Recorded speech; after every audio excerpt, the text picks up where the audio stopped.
So we're going to finish this chapter up talking about quadratic systems, but before we jump into those quadratic systems, let's quickly review linear systems. So we've got an equation of two lines here, and I want to take and basically solve that system. So find an x and a y, so that when I find that x and y, it will describe the intersection of the two lines.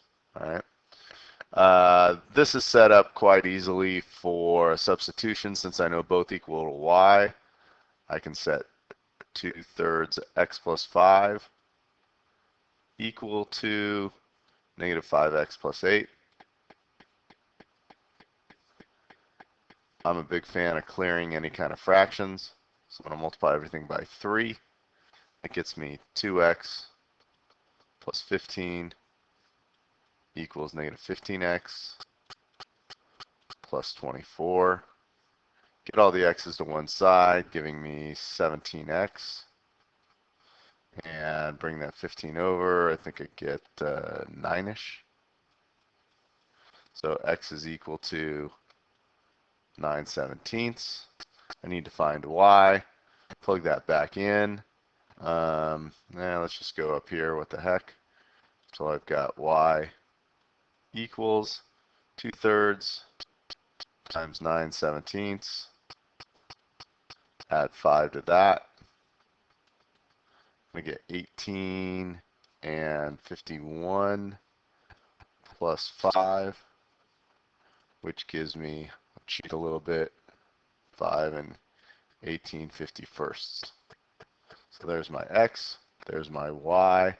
That would describe this point of intersection here. So now we move into the quadratic portion of this. I have a line and basically a parabola. This parabola, if you put it in a y equals form, would be moving up. So this line is probably going to intercept possibly one spot, maybe two if it cuts through. And it could actually never go through. So I could have 1, 2, or 3 solutions. We're going to find out right now. I think the best way to probably do this problem is use a substitution. So I'm going to say, let's see, I'm going to substitute for y. So y is going to equal 3x plus 1. Make that substitution up top. So I have 3x plus 1 minus x squared equals 3. We have a quadratic, so we set aside equal to 0. I'm going to bring the x squared over to the other side so it's positive, and thus bring everything else over. Gives me negative 3x plus 2. This is going to take some factoring to solve.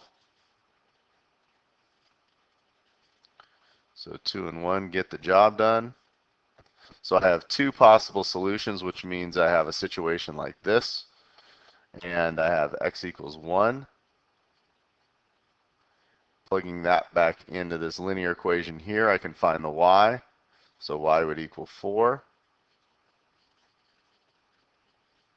That's a point of intersection. And then x equals 2. Again, plug that back into the equation, and I get y equals 7. And that's my other point of intersection. So now we have a situation where I have a hyperbola, and it appears that it's going to open left and right, and I have an ellipse. So I could have something like this. Could have a situation where that ellipse just is tangent to the hyperbola, and could have a situation where that ellipse doesn't even touch the hyperbola. So we'll find out by solving this.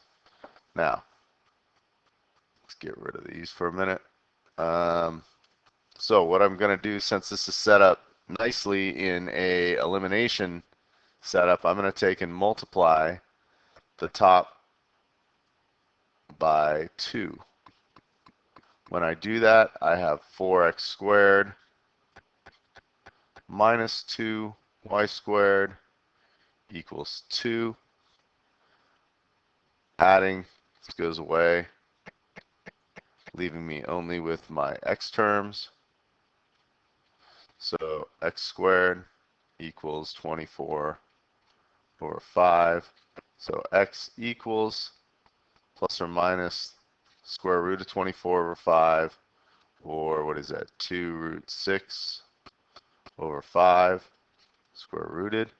I'm going to have to rationalize. So I have x equaling 2 root 30 over 5, and that's plus or minus. You can go back and find your y value, once again, by popping your x squared in and solving. I'm going to put it up here. So what I've got is I've got basically x squared. I'm going to use this as my x squared term. Whoops. I'm going to use my 24 over 5 as my x squared term. So I have 24 over 5 plus 2y squared equals 22. Add that over. I'm going to get roughly, that's 110 over 5 minus 24 over 5 is equal to 2y squared. 110 minus 24 gets me, let's see, 96. That's equal to 2y squared. Divide by 2, and I get y squared is equal to 96 over 10. Y is equal to the square root of 96 over 10, and I'm going to let you guys simplify that. Next example. Okay, now we've got an inequality, and the only way to really solve an inequality is to take and graph it. So we're going to do that. And I'm going to put this in a better form, y greater than 2x squared plus 1. That's kind of like in our parent function form. And then this is going to be an ellipse. So I go to the vertex, and in this case the vertex is 0, 1. And I have a pattern of y equals 2x squared. So that's 0, 0, 1, 2, 2, 4. Or 2, 8, I lied. And I go over 1 up 2, over 2 up 8. Pretty steep. There's that parabola. Pick a sample point of 0, 0, plug it in. So 0 is greater than 2 times 0 plus 1, and is 0 greater than 1. That's not true. So since it's not true, that sample point 0, 0 is not in the solution. So my solution region is over here. Now if I want to graph x squared over 9 plus y squared over 4 is less than 1, that's just an ellipse. So it centers at 0, 0, a value of 3. So I'm going to go move over 1, 2, 3, 1, 2, 3. It's going to get me vertices. My co-vertices are going to be 2 up. So if I go 2 up, it puts me here, and 1, 2 down. Draw that ellipse, something like this. And then I'm going to use a sample point once again of 0, 0. So I'll say 0 over 9 plus 0 over 4 is less than 1, and is 0 less than 1? Sure is. So that means 0, 0 is part of the solution. So inside of this is where I shade that. My double shaded region is going to be this yellow part right in here. And that's the solution of the system.